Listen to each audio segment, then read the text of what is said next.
Hai guys, balik lagi di channel YouTube gue, Rizky Nur Hasan.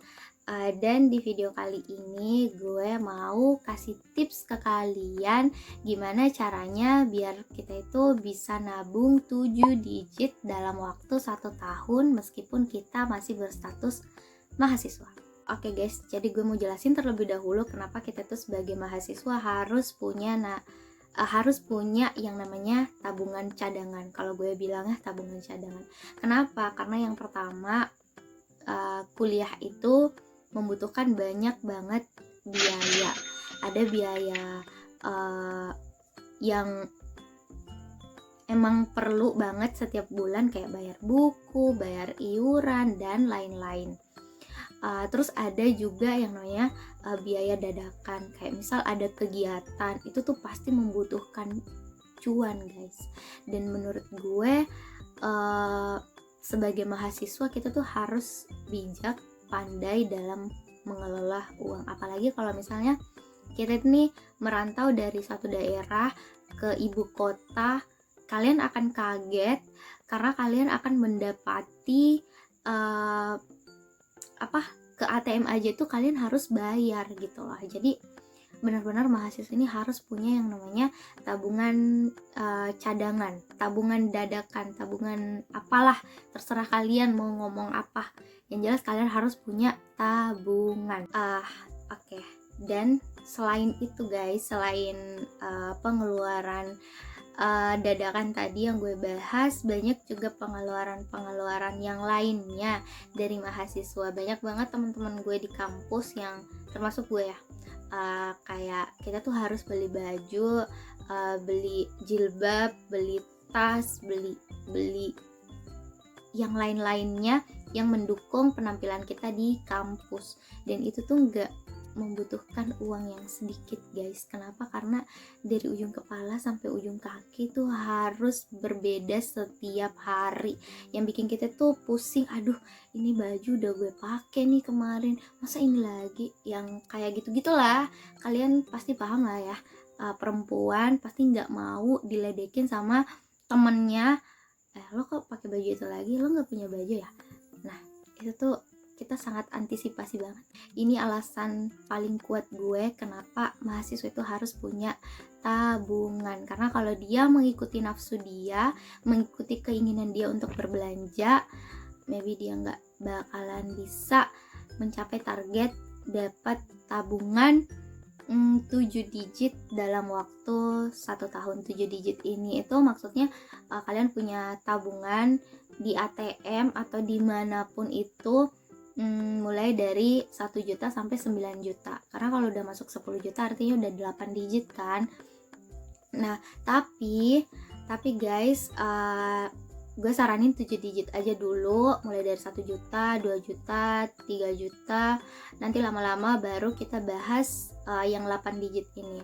Karena kan kita juga masih berstatus mahasiswa ya, kayak pemasukan kita itu masih terbatas banget. Jadi kayaknya kita cuman bisa nabung sampai 7 digit. Cuman uang 7 digit ini menurut gue sudah cukup lumayan untuk kita yang berstatus mahasiswa. 6 tips yang bisa gue kasih buat kalian para mahasiswa biar kalian bisa dapat tabungan 7 digit pertama kalian dalam waktu 1 tahun. Oke, tips pertama gue adalah kalian harus punya yang namanya pemasukan tambahan. Jadi kalian itu nggak bisa yang namanya ngandalkan uang saku atau uang jajan dari orang tua untuk nabung. Kenapa guys? Karena hidup di ibu kota itu tidak seperti hidup di daerah atau di rumah kalian, yang kalau kalian mau makan kalian tinggal makan, kalau kalian mau kalian mau ngecas kalian tinggal ngecas. Tapi kalau kalian tinggal di ibu kota yang pastinya kalian ngekos, maybe kalian harus beli makan sendiri, terus harus bayar listrik dan lain-lain, yang bikin gue ngerasa kalian gak mungkin bisa nabung kalau kalian ngandelin uang jajan atau uang saku orang tua. Tips berikutnya yang bisa gue kasih buat kalian sebagai mahasiswa supaya kalian punya tabungan minimal 7 digit dalam waktu 1 tahun ini adalah kalian harus hemat. Yes, hemat guys. Kalau perlu kalian tulis gede banget di layar handphone kalian, gue lagi berhemat. Kenapa? Karena yang seperti yang tadi yang udah gue jelaskan, bahwasanya sebagai mahasiswa itu pengeluarannya guys bukan cuman kita bayar buku atau kita bayar iuran, tapi banyak pengeluaran lain, mulai dari kita beli jilbab untuk cewek-cewek ya, kita beli jilbab, kita beli tas, kita beli sepatu untuk menunjang penampilan kita di kampus. Nah, tips dari gue supaya kalian bisa nggak boros banget dalam beli-beli baju adalah kalian matchingin baju yang sudah ada dengan celana yang mau kalian beli. Jadi kalian lihat dulu warna celananya, apakah warna celana yang akan kalian beli itu masuk ke beberapa baju yang sudah kalian punya. Jadi kalian cuma beli satu tapi bisa masuk ke beberapa baju. Gue sendiri punya celana itu sekitar 5. Jadi ya gue cuma punya 5 celana yang khusus untuk pergi, tapi gue punya banyak baju sih. Ya karena memang kalau baju pribadi, orang kalau lihat kita, dia pasti akan lihat warna baju kita gitu loh. Jadi kayak baju ini sangat-sangat menonjol guys. Tapi kalau celana menurut gue itu tuh nggak terlalu menonjol sama sekali, karena nggak mungkin kalau kita berpapasan sama orang lain dia akan memperhatikan, ih celananya kok itu lagi, nggak mungkin kan. Jadi saran gue adalah kalian beli bawahan itu yang banyak masuk sama beberapa baju kalian biar kalian jauh lebih hemat gitu. Kalian harus belajar masak. Yes, penting banget kita sebagai mahasiswa untuk bisa masak, paling enggak masak telur ceplok atau masak sayur kangkung, terserah apa aja, yang jelas kalian bisa masak untuk makanan kalian sehari-hari. Karena menurut gue kalau kalian makan setiap hari di luar itu akan terlalu menguras banyak isi kantong kalian. Misal kalian makan 2 kali dalam 1 hari, terus kalian makan di luar, berarti dalam 1 hari itu kalian mengeluarkan uang 20.000. Jadi kalau dihitung 5 hari 20.000, berarti kalian mengeluarkan uang 100.000 hanya untuk makan. Awal gue kuliah, gue tuh udah belajar masak guys. Gue belajar bikin sayur kangkung kek, apa kek, wortel kek. Itu kan menurut gue gampang ya, gampang untuk kita bikin, gampang untuk kita buat, dan bahan-bahan untuk ngebuatnya juga nggak terlalu mahal, dan yang pasti bisa mengenyangkan perut kita. Dan gue juga sering makan di rumah saudara, misal rumah tanteku atau rumah sepupuku. Jadi gue memanfaatkan keluarga gue di kota biar gue bisa hemat. Next, tips hemat dari gue adalah kalian beli barang yang benar-benar kalian perlukan banget. Misal nih kalian jalan ke mall, terus kalian lihat barang yang lucu banget dan diskon, otomatis itu sangat menggiurkan guys. Tapi kalian telaah lagi, kalian survei lagi, kalian pikir-pikir lagi apakah barang ini benar-benar gue butuhkan atau enggak. Kayak ya banyak banget teman-teman gue yang kayak dia tuh beli gelang apa ya, gelang B aja di strawberry. Kalau kalian tahu strawberry yang ada di mall itu harganya mahal-mahal guys. Dia beli gelang banyak lagi, terus dia pakai ke kampus, dan gue nggak tahu fungsinya apa. Oke, kalau dia beli jam tangan, oke, karena mungkin kalau misalnya lagi free, terus dosen mau masuk jam 1, mungkin jam tangannya sangat-sangat berfungsi untuk melihat udah jam berapa nih. Tapi kalau gelang itu menurut gue nggak tahu buat apa gitu loh. Ngapain kalian ngeluarin duit 50.000 untuk barang yang sama sekali nggak kalian butuhkan. Kalau kalian nih 4 kali datang ke mall dalam waktu 4 kali ke mall dalam sebulan, terus setiap kali kalian ke mall beli barang yang gak penting, kalian itu sebenarnya bisa hemat sampai 200.000 guys. Bayangin 200.000 melayang untuk barang yang gak kepake sama sekali. Jadi cobalah untuk merubah kebiasaan buruk ini dengan cara kalian membeli barang yang benar-benar kalian pakai setiap hari, kayak misal jam tangan.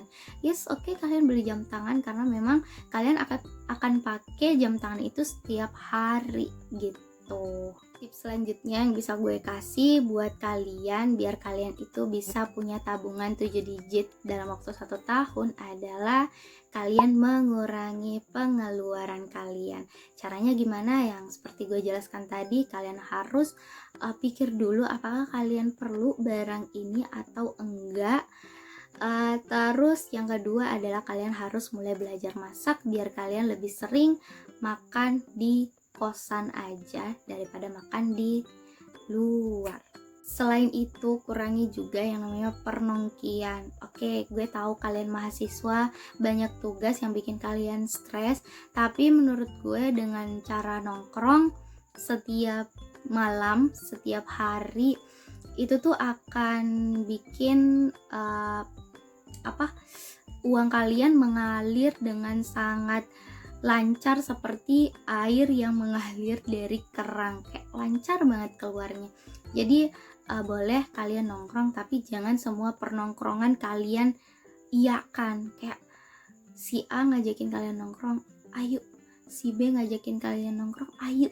Si C ngajakin kalian nongkrong, ayo. Itu menurut gue sangat-sangat menguras dompet guys. Jadi mulai sekarang pilih-pilih atau pikir-pikir, kayaknya kalau gue nongkrong di kosan aja sambil dengerin musik, terus gue seduh kopi, mungkin jauh lebih hemat kali ya, dan gue juga bisa menghibur diri gue sendiri. Jadi sugestilah diri kalian guys. Dan tips yang terakhir yang bisa gue kasih buat kalian sebagai mahasiswa supaya kalian punya tabungan adalah, misal nih cara kedua udah nggak bisa, kalian udah nggak bisa yang namanya nge-push lagi pengeluaran kalian udah nggak bisa lagi kayak gue udah ngurangin belanjaan gue gitu lah, tapi gue masih nggak bisa nabung. Atau kalau kalian udah masak, udah makan di kosan tapi kalian masih nggak bisa nabung, jalan satu-satunya adalah kalian menambah penghasilan kalian. Entah itu kalian nerima jasa antar paket, atau kalian nerima jasa ngerjain tugas teman, atau kalian nerima jasa ngeprint di kosan, itu tuh boleh banget guys. Nah, gue dulu waktu gue masih kuliah offline, gue tuh punya jasa print di kos. Jadi kayak teman-teman kos gue itu ngeprint sama gue, dan gue kasih mereka harga mahasiswa juga, dan itu cukup membantu keuangan gue, itu cukup membantu gue untuk bisa beli boba tanpa harus mengeluarkan uang saku gue, dan itu bikin gue hemat. Hemat artinya uang saku ini masih tetap utuh meskipun gue masih nongkrong, meskipun gue masih makan makanan yang pengen gue makan. Kenapa? Karena penghasilan gue itu dari dua sisi guys, dari saku orang tua dan gue punya jasa print di kosan. Nah, jadi itu dia 6 tips yang bisa gue kasih buat kalian para mahasiswa supaya kalian bisa nabung dari sekarang, karena mungkin kalian nanti butuh duit tapi orang tua nggak punya duit, makanya kita harus menyiapkan tabungan cadangan. Tapi kalau misal ya selama kita kuliah rezeki orang tua lancar, tabungan itu bisa kita pakai untuk kuliah lagi misalnya, atau kita bisa pakai untuk bikin usaha atau bikin bisnis setelah kita lulus, atau kalau memungkinkan kalian bisa pakai tabungan ini untuk nikah gitu loh. Pribadi sudah mencoba tips ini, dan gue ngasih tips ini benar-benar dari pengalaman gue. Kayak gue makan di luar kos, ngebandingin pengeluaran gue kalau gue makan di luar kos daripada makan di kos, itu jauh lebih banyak pengeluarannya. Terus gue juga udah berpengalaman dalam hal mempush pengeluaran gue, tapi gue masih nggak bisa nabung sama sekali. Jadi tips ini benar-benar dari pengalaman gue, kalian bisa coba juga. Siapa tahu kalian juga berhasil. Kalian bisa DM aku nanti di Instagram aku, aku udah berhasil, aku udah bisa nabung sebanyak ini karena tips dari kakak. Kalian bisa DM aku di Instagram aku di sini, kalian bisa follow Instagram aku guys, dan ceritain ke gue apakah tips dari gue ini berhasil atau enggak. Guys, sekarang ini sudah pukul 12 malam, gue baru kelar ngerjain tugas. Dan gue langsung tag video ini karena besok gue akan super sibuk. Ada acara di kantor Oriflame besok, bukan kantor Oriflame sih, kayak ada acara di salah satu hotel di Makassar yang bikin gue kayak gue nggak bisa upload video nih besok kalau gue nggak tag malam ini. Jadi semoga video ini bermanfaat untuk kalian. Kalau ada manfaatnya, tolong kalian share video ini biar teman-teman kalian juga tahu gimana caranya berhemat dan punya tabungan 7 digit dalam waktu 1 tahun. Guys, gue mau sedikit cerita kalau gue itu punya target tersendiri. Jadi waktu gue umur 19 tahun, gue itu punya target gue harus punya penghasilan sendiri sebelum umur gue ke 20 tahun. Dan alhamdulillah dalam waktu 1 tahun gue itu bisa mewujudkan target gue bisa punya penghasilan di atas 1 juta per bulan sebelum gue umurnya 20 tahun. Jadi 3 hari sebelum gue ulang tahun itu gue udah punya penghasilan 1 juta ke atas. Dan dalam waktu 1 tahun itu, dalam waktu 1 tahun dari umur gue 20 sampai bulan depan udah mau 21, alhamdulillah sudah terkumpul tabungan yang sesuai dengan target gue, dan gue happy banget. Makanya gue berani untuk bikin video ini karena gue udah berhasil menjalankan misi ini, dan gue harap kalian juga berhasil dan kalian melaksanakannya. Oke guys, karena gue juga mau istirahat, karena gue manusia biasa. Tungguin lagi video gue selanjutnya. Bye bye, see you next video.